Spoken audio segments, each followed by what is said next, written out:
if we are to meet this national peril. I refer first to the need for far greater public information, and second, to the need for far greater official secrecy. The very word secrecy is repugnant in a free and open society, and we are, as a people, inherently and historically opposed to secret societies, to secret oaths, and to secret proceedings. We decided long ago that the dangers of excessive and unwarranted concealment of pertinent facts far outweighed the dangers which are cited to justify it. Even today, there is little value in opposing the threat of a closed society by imitating its arbitrary restrictions. Even today, there is little value in ensuring the survival of our nation if our traditions do not survive with it. And there is very grave danger that an announced need for increased security will be seized upon by those anxious to expand its meaning to the very limits of official censorship and concealment. That I do not intend to permit to the extent that it's in my control.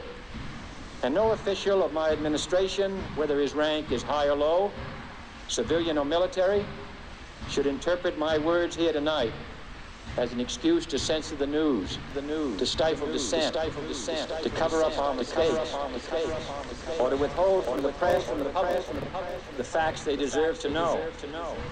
But I do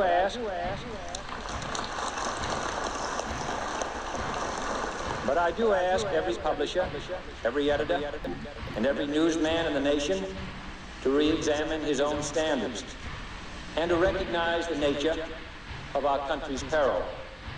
In time of war, the government and the press have customarily joined in an effort based largely on self-discipline to prevent unauthorized disclosures to the enemy.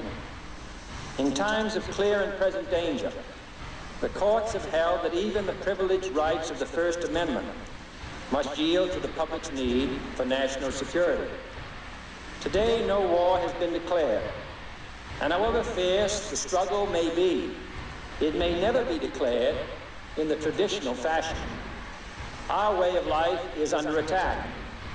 Those who make themselves our enemy are advancing around the globe. The survival of our friends is in danger. It is revealed. It conducts the Cold War in short with a wartime discipline, and our plan failure, discipline. They call out to every citizen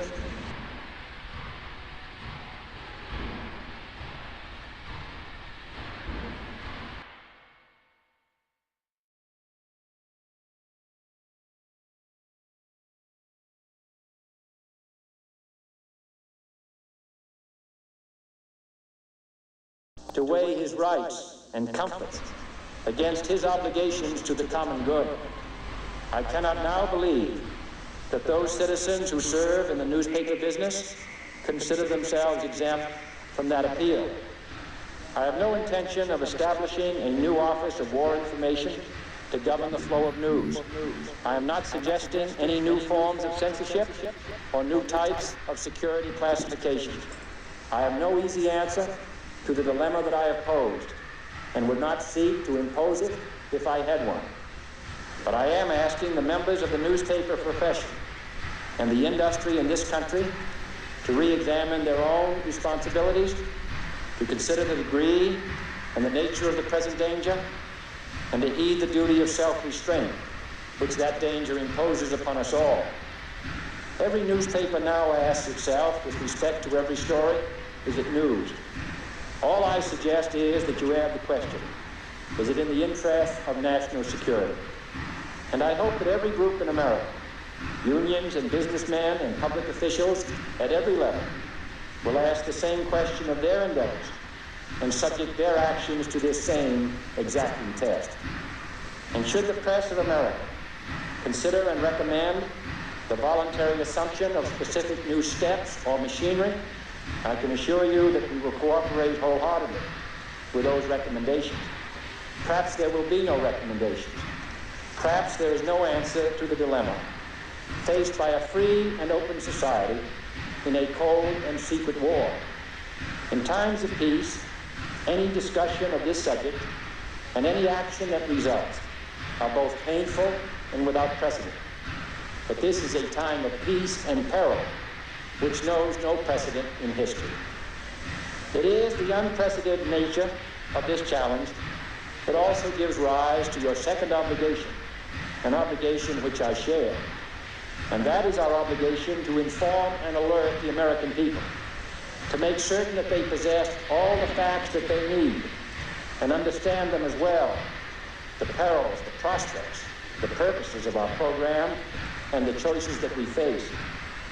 No president should fear public scrutiny of his program, for from that scrutiny comes understanding, and from that understanding comes support or opposition, and both are necessary. I am not asking your newspapers to support an administration, but I am asking your help in the tremendous task of informing and alerting the American people. For I have complete confidence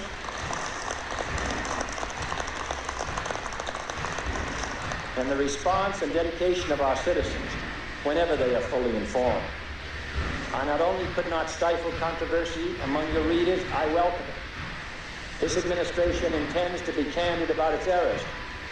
For as a wise man once said, an error doesn't become a mistake until you refuse to correct it. We intend to accept full responsibility for